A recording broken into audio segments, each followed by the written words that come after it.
মুল্লা আলী কারি একটা হানাফি আলেম, উনি একটা কিতাবের ভেতরে আল্লাহ পাকের নবীর একটা হাদিসের ব্যাখ্যা লিখতে গিয়ে বলছেন, আল্লাহ তাআলার নবী বলেছেন একটা হাদিসে, আমা ইয়াখশা আহাদুকুম, তোমাদের ভেতরে একটা লোক কি ভয় করে না, ওর মনটা কি, ওর অন্তরটা কি দুরু দুরু করে কাঁপে না, যেই লোকটা সেজদা দেওয়ার কালে আর সেজদা থেকে মাথাটা উঠাবার কালে তার ইমামের আগে সেজদাতে যায়, আর তার ইমামের রুকু সিজদা থেকে উঠার আগে মাথাটা উঠিয়ে নেয়।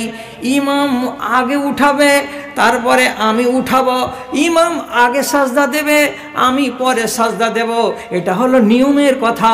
কিন্তু কোনো মানুষ যদি এই রকম করে, ইমামের আগে সাজদা দেয় আর ইমামের আগে যদি মাথাটা উঠিয়ে দেয়, তো আল্লাহ রাব্বুল আলামিন কি করবেন? সায়ুবাদদিলুল্লাহু ওয়াজহু বিওয়াজহি হিমার, আল্লাহ যদি তার চেহারাটাকে গাধার চেহারা বানিয়ে দেবেন আর আল্লাহ তার মুখখানাকে গাধার মতো মুখ বানিয়ে দেবেন। এই কথাটা বলে তোমাদের কি জানে ভয় লাগে না? তোমাদের অন্তরটা কি কাঁপে না? তোমাদের অন্তরে কি কোনো রকমের দুরু দুরু অবস্থা তৈরি হয় না? ইমামের আগে সেজদায় যাবে না আর ইমামের আগে সেজদা থেকে মাথা উঠাবে না, না হলে আল্লাহ তোমাদের মাথাখানকে গাধার মাথা বানিয়ে দেবে। তুমি কথা শুনোনি, ফলো করনি, ইমামের ইতাত করনি বলে, তো তোমাদের এমন কথা শুনে কি ভয় লাগে না? তো ইরাকের বাসরা নগরীতে এক মুহাদ্দিস ছিলেন, সেই মুহাদ্দিস বলছেন যে যদি আমি ইমামের আগে মাথাটা উঠিয়েই নি সাজদা থেকে, তো এটা কত বড় অপরাধ হয়ে গেল যে আমার চেহারাটাকে আল্লাহ তাআলা গাধার মতো বানিয়ে দেবেন।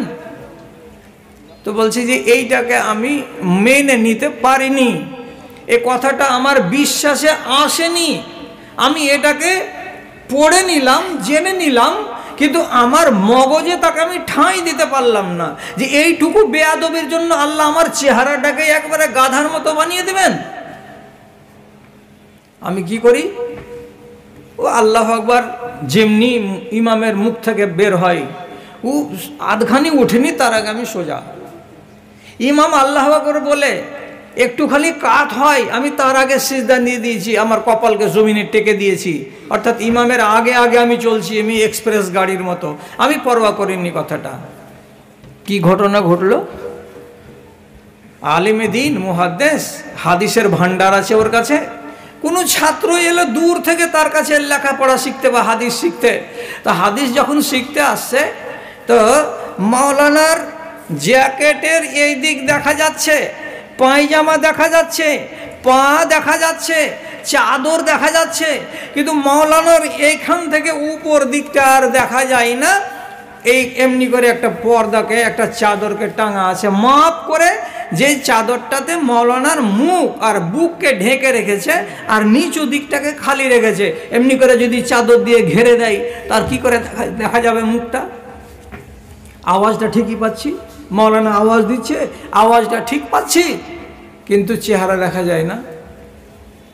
ভালো ভালো হাদিস 2 দিন 4 দিন 5 দিন লেখাপড়া করার পর ওস্তাদ যখন দেখলো যে এই তালেব ইলমটা বড় তেজ, কথাগুলোকে ভালো ক্যাচ করতে পারছে, আর একটু উলফাত হলো ওস্তাদের সাথে শাগিরদের ছাত্রের, ছাত্র একদিন অভিমান করে বসলো, ওস্তাদজি হাদিস আপনি পড়াচ্ছেন আর আমি পড়ছি, খুবই ভালো লাগছে, কিন্তু আপনার নুরানি শেকেলটাকে যদি একবার দেখতে না পাই তো কেমন করে আমি বলবো যে আমার ওস্তাদ আমাকে বলেছেন, বা আমি আমার ওস্তাদকে দেখেছি, বা আমার ওস্তাদ আমাকে এই বলেছেন। তো আপনার আওয়াজটা শুনছি, আপনার চেহারাটা কি একবার দেখতে পাবো না? তো উনি প্রথম দিন আপত্তি করে বললেন, বাবা আমার চেহারাটা দেখিও না, আমার চেহারা না দেখেই তুমি হাদিস পড়ো আমার কাছে। কিন্তু কোনো জিনিসকে যখন দেখার মানুষের মনের ভেতরে চেতনা জেগে যায় তখন আর থামে না। আবার পরের দিন একই প্রশ্ন, হযরত আপনার চেহারাটা একটু দেখতাম। তখন মাওলানা বললেন, আমার চেহারাটা তোমাকে দেখাবো এমন চেহারা হয়ে নাই, আমার চেহারাটা ঠিক দুটো নাক আছে, একখানা মুখ আছে, ঠিক দুটো চোখ আছে, সবই ঠিক আছে রে বাবা, কিন্তু যখনই আমি তোমাকে চেহারাটা দেখাবো মানুষের চেহারার সাথে আমার চেহারা মিল খাবে না। তুমি যদি জেদ করো তো দেখো। চাদরটাকে সরিয়ে দিলেন, মৌলানার চেহারা দেখা গেল চেহারাটা কেমন তো একেবারে একটা যেমন গাধার যেমন চেহারা হয় 19 আর 20 ওই রকমই চেহারাটা গাধার মতন, গাধার আকৃতির মতো হয়ে আছে। সাথে সাথে আবার ঢেকে নিলেন, বললে এটা হলো কেন ওস্তাদজি? তিনি জবাব দিয়ে বললেন, আল্লাহ পাকের নবীর একটা হাদিসকে আমি ঠাট্টা করেছিলাম, আমি তাকে পাত্তা দিইনি, আমি মানতে চাইনি, আমার মনের ভেতরে ওটার উপরে ঈমান বসেনি, এর জন্য আমি কি করেছিলাম, হাদিসের উল্টা চলন করেছিলাম। আর হাদিসটাতে এটাই লেখা আছে, তোমরা যদি ইমামের আগে সেজদা থেকে মাথা তুলো অথবা ইমামের আগে যদি তোমরা সেজদায় চলে যাও তাহলে আল্লাহ তাআলা তোমাদের চেহারাকে গাধার সঙ্গে বদল করে দেবেন।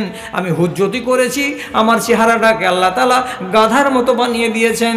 আমি তওবা করি, আমি ইস্তেগফার করি, আমি আল্লাহর কাছে কাঁদি এবং আল্লাহর কাছে এটাই বলি যে মালিক আল্লাহ, কবরে যাওয়ার আগে আগে আমার এই চেহারাটাকে তুমি বদল করে দাও। এত দিন হয়ে গেল চেহারা বদল হয় নাই।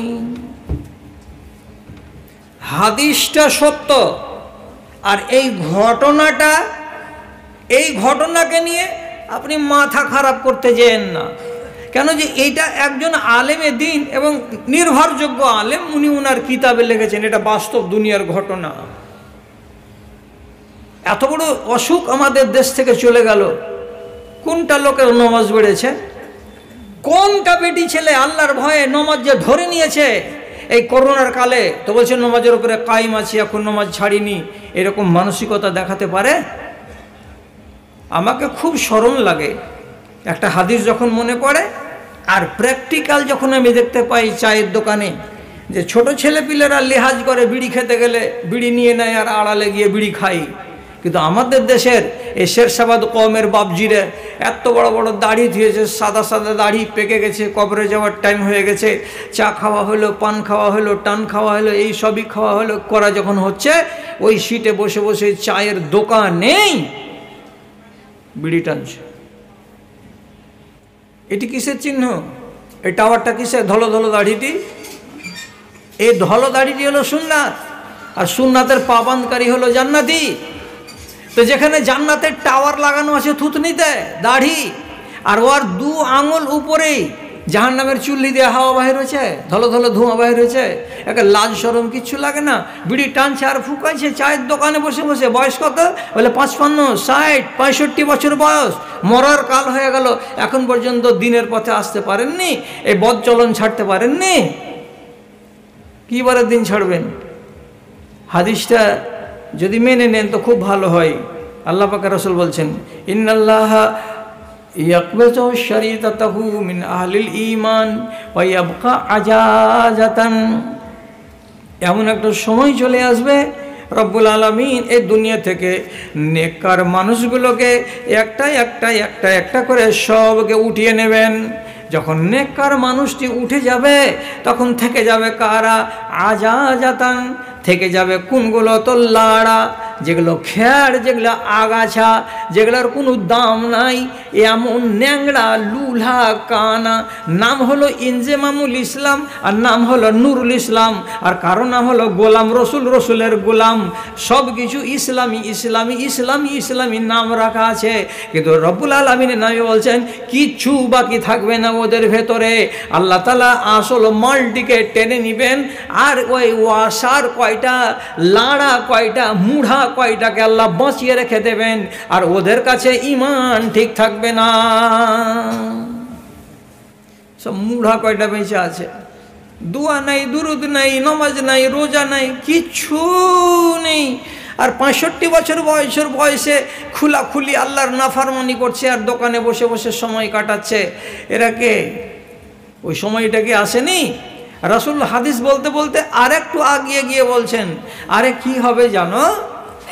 কোনো মানুষ যদি কোনো মানুষকে জিজ্ঞেস করে, চাচা লা ইলাহা ইল্লাল্লাহ জানো মানে কি? তো ও কি কইবে? হাযিহিল কালিমাতু ইয়াকুলুনা আবানা। কি কইলি তুই কথাটা, যে লা ইলাহা ইল্লাল্লাহ? 60 বছরের বুড়া তখন পোতারাকে বলবে, আবে জানিস আর বাপেরা যখন বুড়া আর আমরা যখন ছোঁড়া, তখন আমার বাপ করিম হাজিকে এই কথাগুলো বলতে শুনেছি। আমার চাচাও মাঝে মাঝে কিন্তু বলতো লা ইলাহা ইল্লাল্লাহ, লা ইলাহা ইল্লাল্লাহ, এই কথাগুলো আমার বাপ দাদাদের মুখে শুনেছি, তোর মুখে নেই। রসুলের হাদিস বলছে ওর মুখে নেই, পোতাকে কহেছে আর দাদরা কহে তোকে এগুলো কথা হবে। তাহলে এখন বর্তমানে দাদর অবস্থা কি হয়েছে, আর এই দাদর যেগুলো পোতা, ই যেদিন দাদো হবে সেদিন অবস্থাটা কি দাঁড়াবে দুনিয়ার, আক্কেল করুন যে সেদিন পরিস্থিতিটা কি দাঁড়াবে। ইমানকে বলি দিয়ে যদি একটা পাকা দাড়িওয়ালা লোক আল্লাহর সঙ্গে নাফরমানি করে, তো আল্লাহ রাব্বুল আলামিনের মনটাতে কি যায়।